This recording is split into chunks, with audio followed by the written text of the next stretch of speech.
बहुत बहुत स्वागत है दोस्तों आप सबका आपके अपने चैनल पर। आज का जो वीडियो है वो इस बात को लेकर के है सबसे पहले कि आप जब भी यहाँ कुंडली विवेचन करवाते हैं तो कई प्रकार के सवाल या कई प्रकार की ऐसी चीज़ें आपके दिमाग में आती है और वो सवालों के रूप में घर करने लगती है कि हमने कुंडली विवेचन करवाया तो है, लेकिन इस पूरे फॉर्मेट में ये जो आपने भेजा है या मतलब मैंने जो भेजा है उसको समझे कैसे।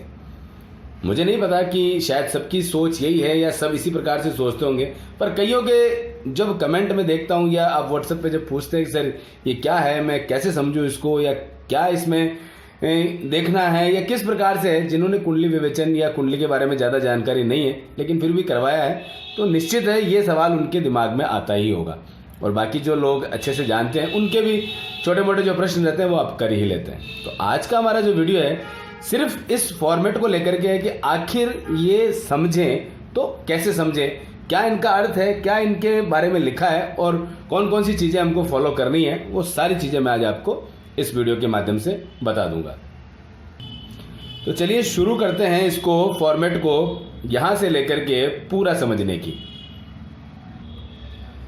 तो ये देखिए आपका कुंडली नंबर यहाँ लिखा होगा सर्वप्रथम, और उसके बाद में आप देखेंगे तो यहाँ आपका नाम मैंने छुपा दिया है प्राइवेसी की वजह से। किसी की कुंडली विवेचन हुई थी उनका ये और ये डेट ऑफ बर्थ और ये सब कुछ ये आप ही के द्वारा भेजा गया होता है जो आपसे मांगा जाता है। नाम, जन्म समय, जन्म दिनांक, आपका जन्म स्थान और जो आपका वजन है ये, और मोबाइल नंबर, ये सब कुछ आप देते हैं। अब देखिए उसके हिसाब से आपकी कुंडली इस प्रकार की ये बनती है। अब यहाँ जो कुंडली बनी है, ठीक है, ये एक अपनी कैलकुलेशन है जो कि आपकी निकल करके आएगी, चाहे सॉफ्टवेयर से माने, चाहे पंचांग से माने, चाहे जो भी मेथड है वो उससे आपकी यहाँ से निकल के आती है। उसके बाद तय होते हैं कि आपके कुंडली में कौन योग कारक है, कौन मारक है और समग्रह है। तो ये यहाँ पर लिख दिया जाता है। इसकी एक कैलकुलेशन है, इसकी सीरीज ऑलरेडी बनाई जा चुकी है और एक और नई सीरीज में भी कुछ दिनों में ही शुरू करके आपको एक बार वापस से इन सब के लिए जो सहयोगी विषय है उसको अच्छे से समझाने की कोशिश करने वाला हूँ। तो आप जरूर देखिएगा उसको, उसमें आपको और बेहतर ज्योतिष विज्ञान की जानकारी मिलेगी। तो ये सब यहाँ इस तरह से हो गए, कौन कैसे मारक है, कौन कैसे योग कारक। तो ये समझने का और सीखने का विषय, इसी की बदौलत कुंडली विवेचन में आगे बढ़ पाते हैं कि कौन हमारे लिए किस प्रकार से सपोर्टिव है या कौन हमारे को प्रॉब्लम कर रहा है। इसके बाद में आते हैं राजयोग पर। तो जब राजयोग पर टिक लगा हुआ है ये वाला, तो समझ लीजिए कि कोई भी राजयोग नहीं है। दूसरे नंबर पर बात करेंगे राजयोग की कुछ कैटेगरीज हैं, कितने प्रकार के होते हैं, हालांकि और भी बहुत तरह के होते हैं पर मुख्य राजयोग इसमें लिखे हैं: चतुसार, महालक्ष्मी, महाभाग्य या धर्म कर्मादि अधिपति। तो ये सारी चीज़ें जो हैं अगर इसमें एप्लीकेबल होती है तो वो यहाँ दिख जाती है, अगर नहीं है तो फिर कोई सवाल ही नहीं, बात ही खत्म हो जाती है। नीच भंग राजयोग है, नहीं है। विपरीत नहीं है। दोष कोई बहुत बड़ा नजर आ रहा हो तो नहीं है। केम द्रुम दोष की समस्या, अगर यहाँ क्रॉस लगा है तो इसका मतलब नहीं है। आगे देखेंगे चांडाल दोष इसमें बना है, राहु गुरु या राहु को केतु दृष्टि दे या किसी भी प्रकार से इनका संबंध हो जाए तो ये चांडाल दोष की श्रेणी में आता है। अंगारक दोष आप देखेंगे आंशिक है, क्यों? क्योंकि मंगल की जो प्लेसमेंट है थोड़ी सी बदल रही है, लेकिन हर हाल में राहु जो है इसको दृष्टि दे रहे हैं और चलित अवस्था में होने के कारण ये थोड़ा सा आंशिक चला गया। अमावस्या दोष आप देखेंगे, सूर्य की डिग्री 26, चंद्रमा 15, यानी केवल 20 डिग्री का डिफरेंस है, इसीलिए एक आंशिक रूप से चंद्रमा की स्थिति जो है वो अमावस्या दोष की श्रेणी में। तो इस प्रकार से ये जहां पर भी आ डॉट लिखा नजर आए उसका मतलब है आंशिक, और जहां क्रॉस लग गए हैं इसका मतलब वो सारी चीजें नहीं है। सूर्य ग्रहण देखेंगे थोड़ा आंशिक है, क्योंकि राहु और सूर्य साथ साथ में बैठे हैं, लेकिन सूर्य की डिग्री काफी ज्यादा हो गई है इसलिए ये आंशिक में चला गया। पूर्ण रूप से प्रभाव देने में ये थोड़ा सा कमजोर हो गया, तो अच्छी बात है। अगर कोई दोष कमजोर हो जाए तो ये बहुत अच्छी बात होती है। चंद्र ग्रहण नहीं है। उच्च ग्रह, नीच ग्रह, अस्त ग्रह, तो अस्त ग्रह को मैंने चंद्रमा को लिख ही रखा है लेकिन उतना नहीं, तो आंशिक अस्त मानते हुए इसलिए इसको आंशिक अमावस्या दोष की श्रेणी में माना गया है। यदि एक ही घर में हो जाए और बहुत नजदीकी डिफरेंस हो जाए तो फिर पूरी तरह से अस्त जैसी संभावनाएं बन जाती है। परिवर्तन योग देखेंगे, कोई नहीं है। तो ये सिर्फ आपके लिए वो चीजें हैं देखने की कि हाँ हमने देखा है और समझ आ रहा है कि ये चीजें नहीं है और कुछ चीजें हैं। अन्य 3 ग्रह मूविंग है, 1, 2 और ये 3 ग्रहों ने अपनी प्लेसमेंट बदली है, तो ये एक बड़ा विषय बनता है कि आखिर ग्रह रिजल्ट जो दे रहे हैं उन सबको देखना होता है। समग्रह और ये सब आपने देख ही लिया है। अब बात करते हैं इनके लिए रत्न की। तो आप देखेंगे रत्न में इनको 9.25 का मूंगा चाहिए और यहाँ सब कुछ लिखा है। मंगलवार को धारण करना है, शुक्ल पक्ष में धारण करना है और आर का मतलब होता है राइट फिंगर। ये रिंग फिंगर, ये आपका जो पुरुषों के लिए सीधे हाथ में और महिलाओं के लिए उल्टे हाथ में रत्न धारण करने होते हैं। तो जो भी इनका नाम है उसके हिसाब से आप देख सकते हैं कि अगर पुरुष है तो ये राइट हैंड में पहनेंगे और अगर लेडीज़ है तो लेफ्ट हैंड में। आर का मतलब है रिंग फिंगर। रिंग फिंगर का मतलब होती है ये वाली अंगूठी, यानी इस वाली अंगूठी में इनको ये धारण करना है। जी सी गोल्ड धातु देखेंगे आप, जी का मतलब गोल्ड, सी का मतलब कॉपर। कब पहनना है? नाव। और क्या मिलेगा इसको पहनने से? तो साहस में वृद्धि, लाभ में वृद्धि, धन में वृद्धि और इस प्रकार से मंगल जहाँ जहाँ के भी प्रभाव दे रहे हैं, आकस्मिक लाभ, इस प्रकार की जो चीज़ें हैं उन सब में इनको लाभ होने वाला है।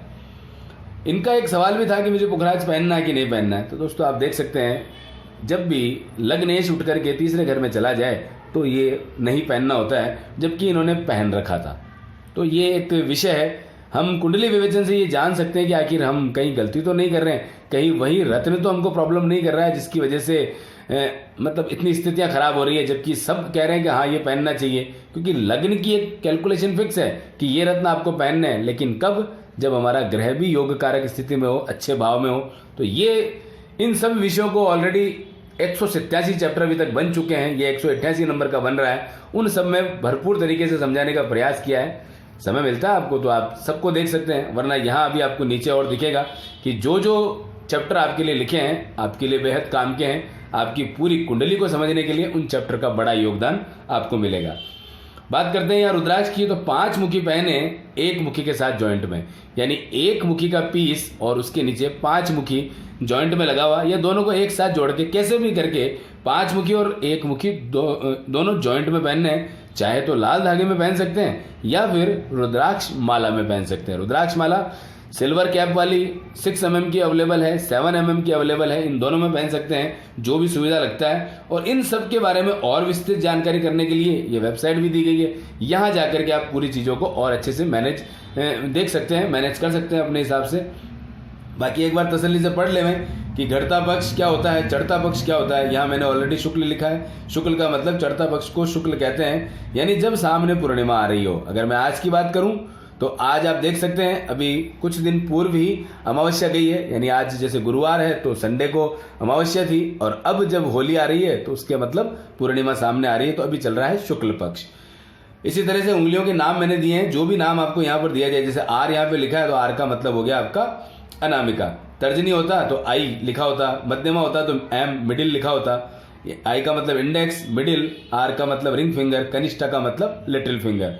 और धातु में लिखी गई है, जी का मतलब सोना, एस का मतलब चांदी, कॉपर, पीतल और पी का मतलब पंच धातु। ये सब कुछ आपके लिए यहाँ लिखा है और ये सब कुछ यहाँ इसका लिखा होता है, यानी यहाँ जो भी एक एक शब्द लिखा है उन सब का आप मायने समझ सकते हैं कि एक्चुअल में उनका मायना क्या है, और वो कहीं ना कहीं आपको जवाब इस फॉर्मेट के माध्यम से ही उन सब का मिल जाएगा। नीचे बात करते हैं कौन इनके इष्ट देव बनते हैं, और ये इसके अलावा भी एक चीज़ और है, रत्न सिद्ध व शुद्ध होने के बाद सर्वाधिक असर देते हैं, और किस प्रकार से इनका शुद्धिकरण वगैरह है, और कैसे बीज मंत्र जाप करना, ये सारी चीज़ें यहाँ पर लिखी गई है। ये सब कुछ आपको यहाँ पर करके दिया जाता है, या इसको आप एक बार तसल्ली से पढ़ेंगे और चूंकि पढ़ ही रहे होंगे। लेकिन आज का ये जो विषय है, टॉपिक है, ये उन लोगों के लिए है जो अपना फॉर्मेट देखते ही सर्वप्रथम ये बात कहते हैं कि सर मुझे मेरे सवाल तो अभी समझ नहीं आ रहे हैं, या सवाल मुझे बाद में पूछ रहे हैं, पहले मैं इस फॉर्मेट को समझ लूँ। तो आज का ये जो टॉपिक है, ये फॉर्मेट समझने के लिए, फॉर्मेट को अच्छे से जानकारी करने के लिए कि आपकी कुंडली क्या कहती है।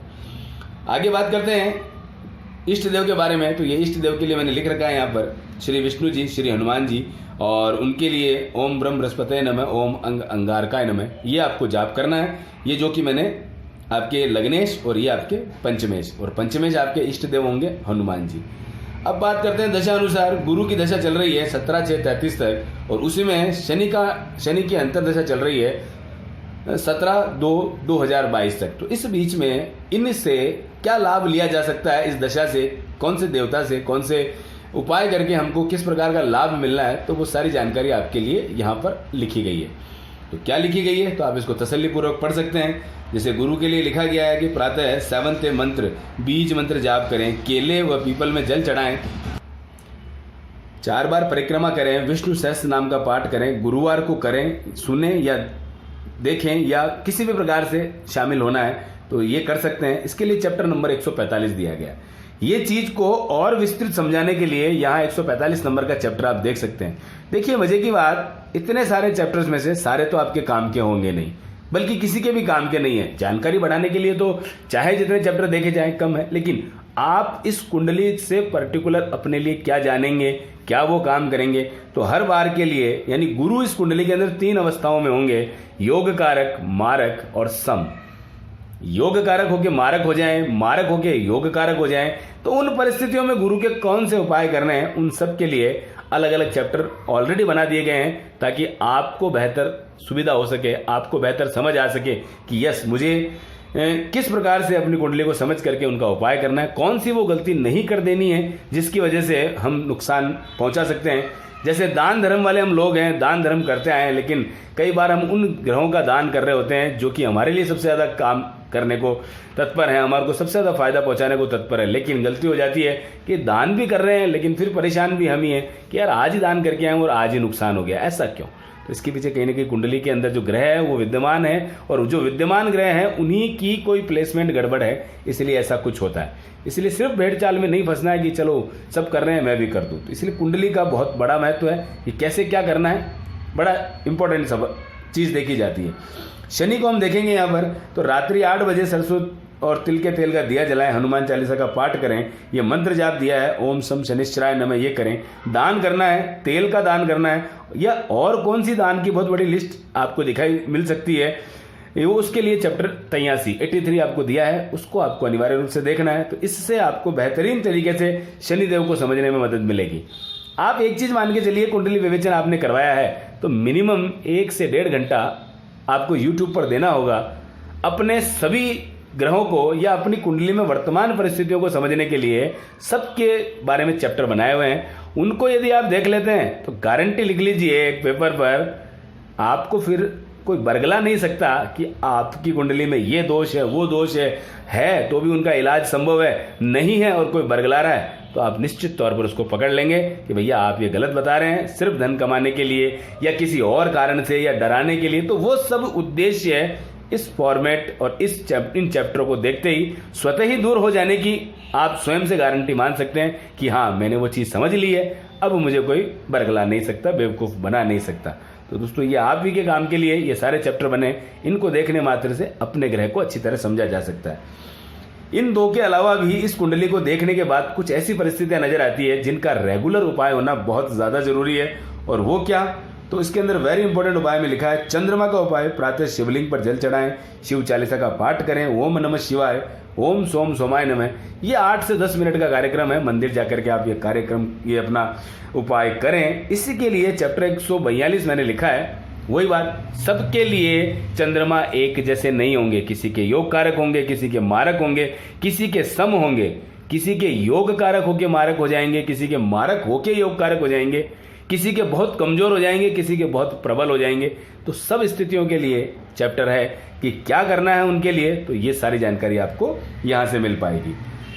इसी के अलावा राहु और केतु का एक कॉमन उपाय यहाँ पर लिखा है, क्योंकि ग्रहों की स्थिति अनुसार देख करके अगर इनका उपाय भी 15 दिन में एक बार कर लिया जाए या श्रद्धा अनुसार हर हफ्ते दान कर दिया जाए, तो कहीं ना कहीं ये जिन भावों को देख रहे हैं, क्योंकि एक साथ लगभग 8 भावों को ये प्रभावित करते हैं, तो अगर इस कुंडली में इनकी स्थितियां ठीक नहीं है, जैसे राहु तो बैठे ही गलत है, सूर्य के साथ अलग है, तो ये हर हाल में पंचम भाव का नुकसान, 11वें भाव का नुकसान, आपके 9वें भाव का नुकसान, इसके अलावा लग्न पर दृष्टि, तो कहीं ना कहीं पर्सनैलिटी के अंदर कुछ न कुछ समस्याएं पैदा करने का काम करेंगे। तो अनिवार्य रूप से इनका भी उपाय कर लिया जाए तो कई प्रकार के लाभ हमको मिल सकते हैं और जो हानियां चल रही है उनमें जरूर कमी आ सकती है। तो दोस्तों ये था आज का विषय, किस प्रकार से हम हमारे फॉर्मेट को समझें। बाकी आप कुंडली विवेचन करा ही लेते हैं तो उसके अंदर सारी चीज़ें आपको इसी प्रकार से लिख कर दी जाती है, आपके जो भी सवाल रहते हैं उसके अंदर आपको उनके जवाब मिल जाते हैं, कॉल सेशन के माध्यम से पूरी क्लियर हो जाती है जानकारी, या जो भी सुविधाएं और यहाँ से सेवाएं उपलब्ध हैं वो सब आपको प्रदान करा दी जाती है। कैसा लगता है चैप्टर जरूर बताइएगा। मिलते हैं इसी के साथ में नेक्स्ट वीडियो में। और हाँ, यदि कुछ रह गया हो तो ज़रूर कमेंट बॉक्स में बता दीजिए कि ये चीज़ समझ नहीं आई या ये नहीं आया, तो हो सकता है उसके बारे में या तो चैप्टर बना दिया जाए या फिर क्लियर कर दिया जाए कि एक्चुअल में इन सब चीज़ों का किस प्रकार से हमको देखना है, किस प्रकार से इनका लाभ लेना है, हानि हो रही है तो कैसे उसको लाभ में बदलनी है या सम अवस्था में आना है, तो वो सारी चीज़ें उससे जानकारी में मिल जाएगी। उम्मीद करता हूँ एक बड़े वीडियो के माध्यम से डिटेल में जानकारी देते हुए मैंने इसके बारे में क्लियर कर दिया है। बाकी मिलते हैं नेक्स्ट वीडियो में। Okay, bye bye.